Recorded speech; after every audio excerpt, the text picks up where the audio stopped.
बड़ा सवाल क्या है? बड़ा सवाल यह है, क्या 3 राज्यों में हारने के बाद इंडी गठबंधन बंटवारे का खेल खेल रहा है? क्योंकि याद करिए, जिस दिन 3 राज्यों में कांग्रेस की हार हुई थी, कांग्रेस के एक नेता ने बोला था नॉर्थ वर्सेस साउथ। मायने क्या है इसके?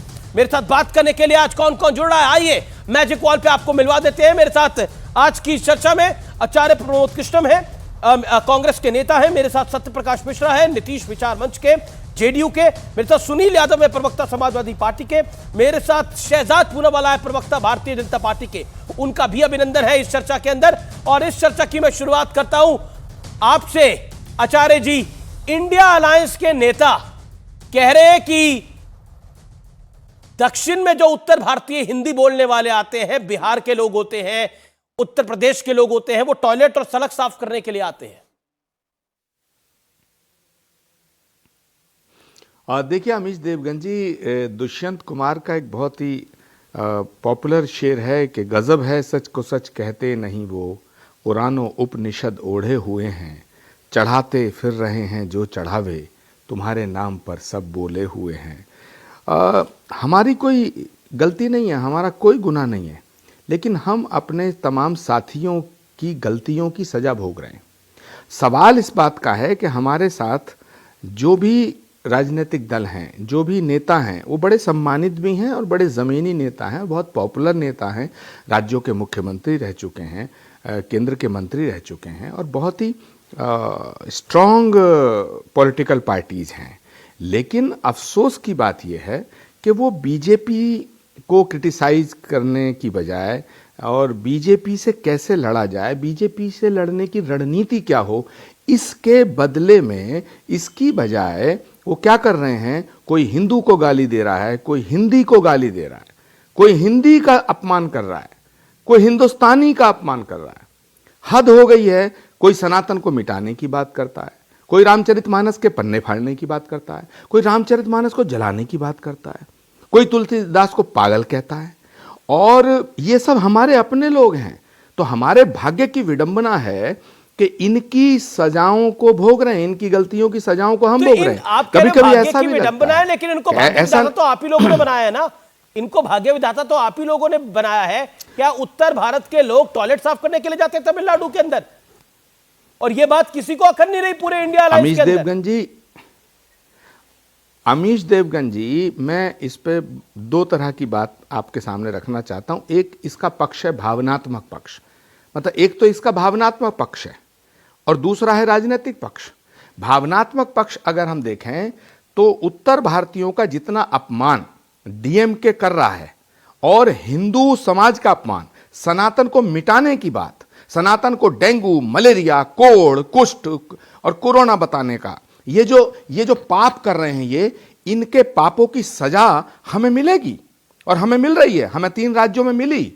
ऐसे ही इस भावनात्मक दृष्टिकोण अगर इसका देखा जाए तो हमें डीएमके से समझौता नहीं करना चाहिए, हमें डीएमके को वार्न करना चाहिए। और उत्तर भारतीयों के अपमान पर, बिहारियों के अपमान पर, बिहारी अस्मिता की बात पर, उत्तर प्रदेश की अस्मिता की बात पर, अरे ये उत्तर प्रदेश, ये बिहार, जहां एक एक देश के कितने प्रधानमंत्री हमने दिए, इन राज्यों ने दिए, लेकिन कभी हम उत्तर दक्षिण की बात नहीं करते। तमिलनाडु से लेकर के कश्मीर से लेकर कन्याकुमारी और अंडमान से लेकर के गुवाहाटी तक सब भारत एक है। लेकिन अफसोस की बात यह है कि मुझे कभी कभी ऐसा लगता है, कभी कभी हमें ऐसा लगता है कि कहीं ऐसा तो नहीं है कि ये जितने हमारे सहयोगी दल हैं, ये ऐसे बीज बो रहे हैं कि जिन्हें काटने में कांग्रेस ही निपट जाए। अच्छा। मध्य प्रदेश में, छत्तीसगढ़ में, राजस्थान में इन्हीं सब गलतियों की सजा से हम हारे। तो मैं सबसे निवेदन करना चाहता हूं, कांग्रेस की कोई गलती नहीं थी, भाई इन सब की गलती इस तरह के नहीं, मैं आप मेरी बात को मेरी तरह ही लें। मैं ये कहना चाहता हूं, सारे पॉलिटिकल पार्टियां आखिर एक के बाद एक के बाद एक ये गलतियां क्यों कर रहे हैं? कोई गौमूत्र की बात कर रहा है, कोई हिंदुओं को गाली दे रहा है, कोई हिंदी को गाली दे रहा है, कोई उत्तर भारतीयों को गाली दे रहा है, कोई बिहारियों को गाली दे रहा है, कोई उत्तर प्रदेश वालों को गाली दे रहा है। और हमारे 5 सेकंड और दीजिएगा, और हमारे सभी बड़े नेता इस पे चुप हैं।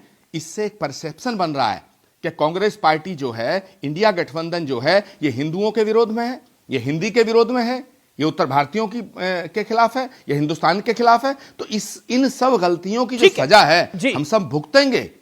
तो नहीं, आप भुगतेंगे क्या? और हम भुगत रहे हैं। 3 राज्यों में चुनावों में हार हो गई है। शहजाद पूनावाला, बीजेपी कह रही है ये पूरा प्लान जो है ये राहुल गांधी प्लान है और इसकी शुरुआत होती है फरवरी 2021 में, जब दक्षिण के मुकाबले उत्तर भारतीय लोगों की राजनीतिक समझ को सतही बताया जाता है। क्यों बीजेपी को ऐसा लगता है कि ये राहुल गांधी प्लान? देखिए, अपमान करना ही इनके इंडी गठबंधन की पहचान बन चुकी है। आज भी आप देखिए, पहले सनातन का, हिंदू धर्म का अपमान किया उदयनिधि स्टालिन ने ही नहीं, बल्कि प्रियांक खड़गे ने। और ये बयान सुनिए, ये मल्लिकार्जुन खड़गे का बयान है। ऐसे मोदी जी को अगर और शक्ति मिलेगी देश में जी, तो समझो फिर इस देश में सनातन धर्म और आरएसएस। तो ये कोई छोटी मोटे नेताओं की बात नहीं है, ये सबसे ऊपर से ही किया जा रहा है। दूसरी बात, संवैधानिक पदों का अपमान करने के बाद, जाति में बांटने के बाद, ये सारे कार्ड जब फेल हो चुके हैं तो आज उन्होंने नॉर्थ साउथ डिवाइड शुरू कर दिया है। और ये शुरुआत जो है ये आज से नहीं हुई। दयानिधि मारन का ये 4 साल पुराना बयान ही केवल नहीं है। उसमें तो मैं एक चीज बता दूं कि सबसे ज्यादा IAS ऑफिसर अगर कहीं से निकलते हैं तो यूपी बिहार से निकलते हैं। आज की तारीख में जो चीफ सेक्रेटरी है तमिलनाडु का, वो भी तमिलनाडु से नहीं है, वो उत्तर भारत से है। और देश के प्रथम राष्ट्रपति से लेकर अधिकतम प्रधानमंत्री उत्तर भारत से आते हैं। पर छोड़ देते हैं, ये मुद्दा नहीं है। मुद्दा ये है कि इसके अलावा, मारन जी के अलावा, सेंथिल कुमार ने जो बयान दिया, आपको पता है, भारती जी कहते हैं उनके नेता कि ये पानीपुरी बेचते हैं। वैसे पानीपुरी बेचने में, टॉयलेट साफ करने में कोई खराब बात नहीं है, ये तो श्रम है। भ्रष्टाचार करना बुरी बात है। के नेहरू कहते हैं बददिमाग है, एलन गोवन कहते हैं कि ये जो हिंदी है वो अपने आप को अंडर डेवलप करती है। पर राहुल गांधी ने भी तो इसी प्रकार का बयान अमेठी चुनाव हारने के बाद दिया था ना। प्रियंका वाड्रा तो खिलखिला रही थी जब चन्नी जी भैया कह रहे थे। तो ये शुरुआत जो होती है ये प्रथम परिवार से ही होती है। और अगर ऐसा नहीं है तो रेवांत रेड्डी ने क्या कहा था? रेवांत रेड्डी ने कहा था कि ये बिहारी डीएनए, कुर्मी डीएनए जो है वो तेलंगाना डीएमके से कमतर होता है। उसके ऊपर क्या कार्रवाई की गई? नीतीश जी के विचार मंच से एक व्यक्ति बैठे हैं, नीतीश जी के विचार क्या है इस पर? अब इधर उधर की बातें ना करें। नीतीश जी ने यह भी सुन लिया कि पानीपुरी बेचते हैं, नीतीश जी ने यह भी सुन लिया टॉयलेट साफ करते हैं, नीतीश जी ने यह भी सुन लिया कि कम बददिमाग होते हैं, नीतीश जी ने यह भी सुन लिया कि बिहारी कुर्मी डीएनए जो होता है वो तेलंगाना के डीएनए से कम होता है। और नीतीश जी का वो बात ना बताना, क्योंकि 2015 के बाद 2017 में गठबंधन कर चुके हैं वो, तो वो वरना कोई पुराना बयान देंगे और बोलेंगे ये देखिए ये बयान दिया गया था। आज बताइए कि इन बयानों पर नीतीश जी का क्या स्टैंड है? जी। सीधा सवाल सत्यप्रकाश मिश्रा जी आपसे पूछा गया है, इसका जवाब। क्या आपको लगता है कि बैठे बिठाए इंडिया अलायंस के जिम्मे ये सब कुछ लग जाता है? ये सेल्फ गोल है या फिर ये प्लानिंग है? दक्षिण में तो इंडिया अलायंस अच्छा करे, ऐसा पॉलिटिकल आकलन है इंडिया गठबंधन का ही कि दक्षिण में तो अच्छा करेगा लेकिन उत्तर भारत में थोड़ा नुकसान होगा, वो हम जाति काट खेल के बचा लेंगे। रणनीति ये है इंडिया अलायंस की। अमिश देवगन जी, उत्तर से दक्षिण तक इंडिया अलायंस की 28 पार्टियां एक साथ जो जुट गई हैं और उसकी 4 मीटिंग्स जो हो गई हैं, तो ये सो कॉल्ड एनडीए के तमाम लोगों के बीच एक खलबली मची है कि इनके बीच दिखाओ कहीं कोई लड़ाई है, कहीं कोई छेद है, कहीं कोई दिक्कत है। नीतीश जी नाराज हो गए तो उसने ये कह दिया। अरे नीतीश जी की आधुनिक भारतीय राजनीति में आज के दौर में सबसे बड़ी उपलब्धि है कि 28 पॉलिटिकल पार्टी जो अलग अलग विचारधाराओं की हैं उसको लोकतंत्र और संविधान के मूल्यों पर एक साथ एक मंच पर खड़ा किया। यह सबसे बड़ी उपलब्धि है आज के तिथि में, आज की तारीख में। रही बात दयानिधि मारन कुछ कह देते हैं, सत्यप्रकाश जी आपकी बात का सम्मान है,